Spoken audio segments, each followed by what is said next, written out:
Good morning. Good morning, good people, fellow humans. Today is Friday,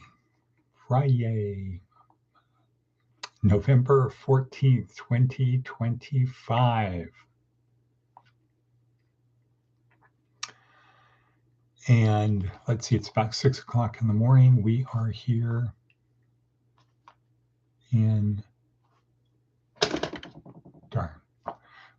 we're here in southwestern Nevada.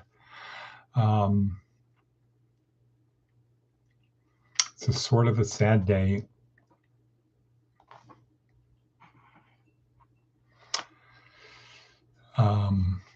Jeannie's husband, Carl, died this morning at 4:27. Carl was one of those good dudes in his, I would say, I think he's in his mid-90s, maybe 95. Sharp. I think it was more of a body failed than mind failed.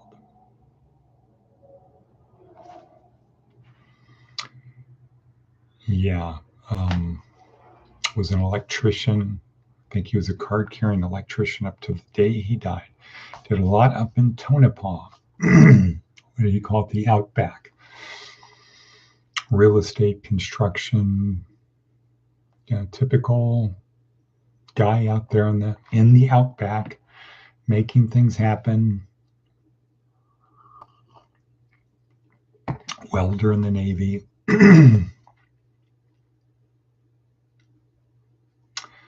He will be missed. Carl will be missed. Okay, well, on other subjects, tomorrow is don't have a prop. Tomorrow is our pancake breakfast that we're doing with the senior center. Thinking about Carl.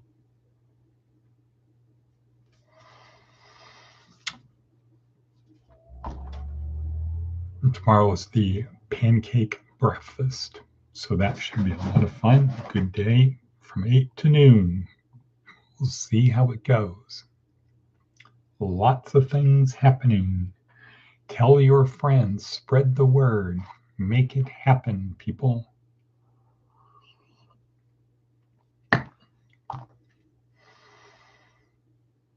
What else? What else is happening?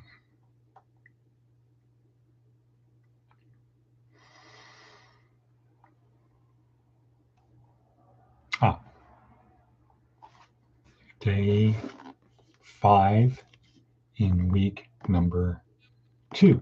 Day 5, week number 2 in our Inside My Skull-Size Kingdom.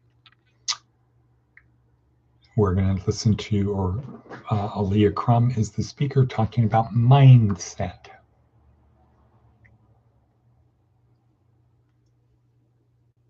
So I have part of my brain processing on Carl.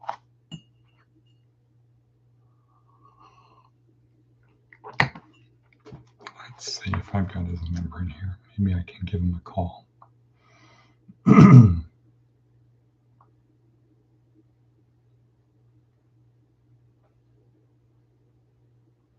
Nope. Okay.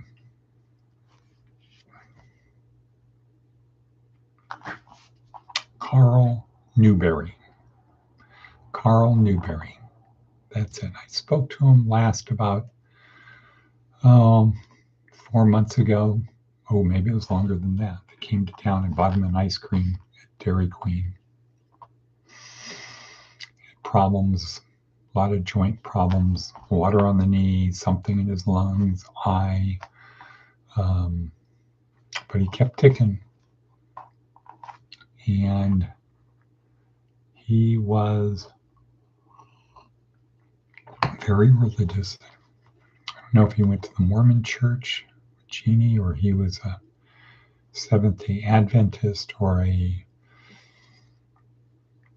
Jehovah's Witness, something, but good guy.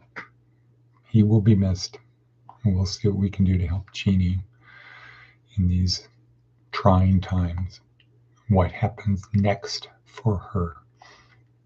Okay, but for us, back to us. Today's theme is try softer. So this morning woke up from a long sleep, long day yesterday. Yesterday was a long day, having to, first of all, herd feral-ish cats, get them to Vegas, go do this. Had to solve my adventure for that. And that at Best Buy, they made things right, but only through my perseverance. Different story. We don't really have time for that, but it worked out well. So now any events we do, we can take that. So we'll get Gloria hooked up on this or this and be able to do credit card payments anywhere we go. Then off to see our benefactor, one of our major benefactor sponsors. But unfortunately, she was in the dentist office. So then it was back, but we got back to our mission. Got to have a blood test, got a $45 debit card, which I used to fill up the tank. So it was all good. It was a good day, but long, a lot of driving. Didn't finally get back here till after 6. And then I had to wash my clothes and eat and take a nap, which, oops, lasted through the night. But here we are now on Friday. So, and nobody cares about that, but onward and upward. So we've got Leah Crum. What's some advice from an 80-year-old for today? Become someone's hero. How's that? Become someone's hero. I would say Carl was the hero to many. Carl was the hero to many. And Lucy's getting ready to give birth. So it looks like it's going to be next week. Seth Godin, captaincy. Wow, that's a long one. I'm not sure this is the right word for it, but we certainly need one. Not entrepreneurship, which is a distinct skill. That term is usually reserved for people who start at 0 and get to 1, and mostly for people who operate in small businesses creating financial value through assets and equity. But what about the person who navigates an important nonprofit through changing times? Or a product manager you can trust to not only ship the next solution on time, but to do it with unexpected improvements and a team that ends up better as a result of the journey. Some salespeople have it, guiding a complex transaction, and others don't. Captaincy describes someone who doesn't just go to meetings, they change the outcome of the meetings. Someone who doesn't depend on authority, but is eager to take responsibility. It's not about having a great idea. It's about leading when the great idea collides with reality. Yeah, cool. Winston Churchill and Ellen Johnson Sirleaf showed up as captains when that skill was really needed. So did Alexander Hamilton for a while. Captains set the agenda, create tension, and lean into possibility. Captains aren't just doing their job, they're creating something that others thought was unlikely. They rarely have all the answers, but they're very good at asking questions. The difference between a successful artist and a painter is that the artist becomes captain of the creative arc, determining where and when to show up and what impact they seek to make. You might not always want to choose a captain to join the team. A founder-led organization thinking about succession plans might prefer to hire a capable, persistent bureaucrat, someone who can reliably follow the model that's already in place. A restless search for a new problem to solve might not be as valuable as simply doing a really good job on the existing problems. Alas, we don't teach captaining in school. Sometimes it arises almost accidentally. in school, sports, and clubs. In fact, the culture of high school usually fights to make it go away. We don't make it easy to describe on a resume, and there are no good tests for it. It's a skill, certainly, and ultimately a choice. We can model it, support it, and create an organizational culture that makes it more likely to occur. First, let's name it and go looking for more of it. Aha, yes, captaincy. The person who navigates an important nonprofit through changing times. Captaincy, that's a good one. Okay, Seth Godin, thank you for that.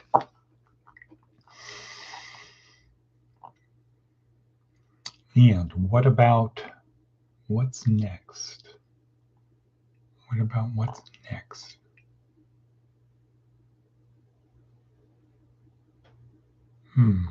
Thinking about Lord's hidden treasure. Okay, let's talk about our theme of today. Go softer. Go softer. Go software. And in there he quotes Matthew.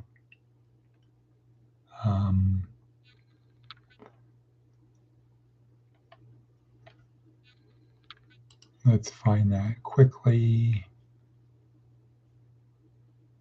Oops, over here.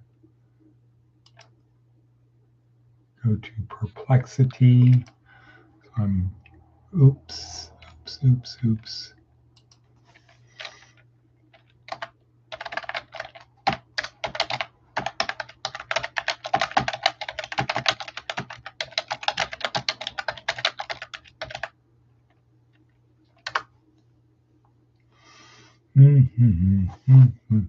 I'll look it up over here.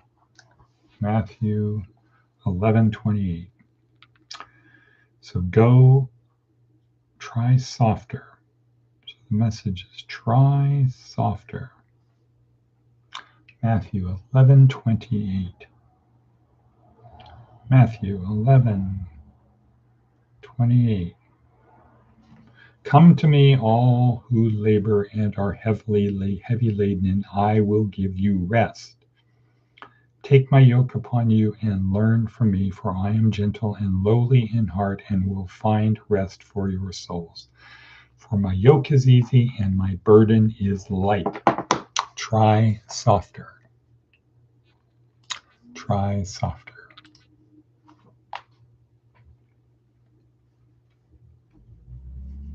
Okay, try softer.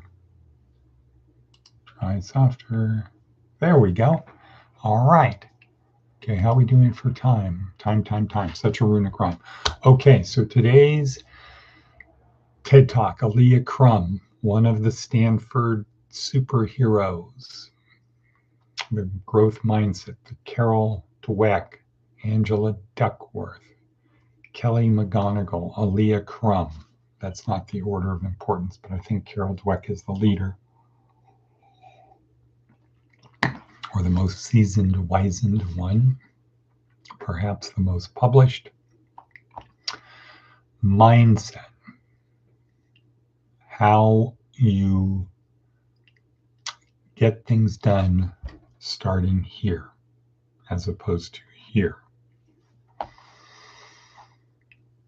Aaliyah Crum is talking about mindset, the lens upon which we see the world.